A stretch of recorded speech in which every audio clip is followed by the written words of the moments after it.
మీరు ఎప్పుడైనా 299 రూపీస్ డ్రెస్కి 1 లక్ష పే చేశారా? బుర్రగట్ర పనిచేయట్లేదేంటి బ్రో నీకు?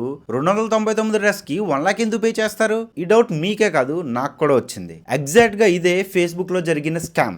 ముంబైలో ఒక అమ్మాయి ఫేస్బుక్ యాడ్ లోని 299 రూపీస్ చాలా బాగుంది కదా అని చెప్పి ఒక డ్రెస్ చూసింది. ఆ కింద వాట్సాప్ నెంబర్ ఉంటే డైరెక్ట్ గా అక్కడికి వెళ్ళి పేమెంట్ ఓన్లీ 299 రూపీస్ మాత్రమే చేసింది. అక్కడ వరకు అంతా బాగుంది, కానీ అక్కడి నుండే స్కామ్ అన్నది స్టార్ట్ అవుతుంది. తనని ఎలాగ ట్రాప్ చేయడం స్టార్ట్ చేశారనంటే ఎవ్రీ డే ఏదో ఒక చార్జెస్ యాడ్ చేస్తూనే ఉంటున్నారు. First transportation charges, second GPS tracking system charges, number 3 verification code charges, అలా డిఫరెంట్ టైప్స్ ఆఫ్ చార్జెస్ అన్ని కూడా యాడ్ చేస్తూనే ఉంటున్నారు. అదేంటి 299 రూపీస్ డ్రెస్ కి ఇన్ని చార్జెస్ అని అడిగితే మనం డోంట్ వరీ, అది మళ్ళీ మీకు రిఫండ్ వచ్చేస్తుందని చెప్తున్నారు తప్ప రిఫండ్ రావడం అయితే కనబడట్లేదు. దానికి ఒక అఫీషియల్ వెబ్సైట్ లేదు, ఒక ఆర్డర్ కన్ఫర్మేషన్ కూడా లేదు. అలా 299 రూపీస్ యొక్క డ్రెస్ ని అప్ టు 1 లక్ష వరకు తనకు తెలియకుండానే తీసుకొని వెళ్ళిపోయారు. స్కామ్ లో జరిగే ఫస్ట్ మ్యానిపులేషన్ అదే. నువ్వు ఎంత పే చేస్తున్నావు, ఎందుకు పే చేస్తున్నావు కూడా నీకు తెలియకుండానే పే చేసేస్తూ ఉంటావు. మీరు ఇక్కడ తెలుసుకోవాల్సిన విషయం ఏంటంటే ఇన్స్టాగ్రామ్ లో కానీ ఫేస్బుక్ లో కానీ ఆన్లైన్ లో వచ్చే each and every website almost 50% ఫేకే ఉంటాయి. ఇన్ కేస్ మీరు ఈ స్కామ్ లో పడిపోతున్నప్పుడు మీరు చేయాల్సిన ఫస్ట్ పని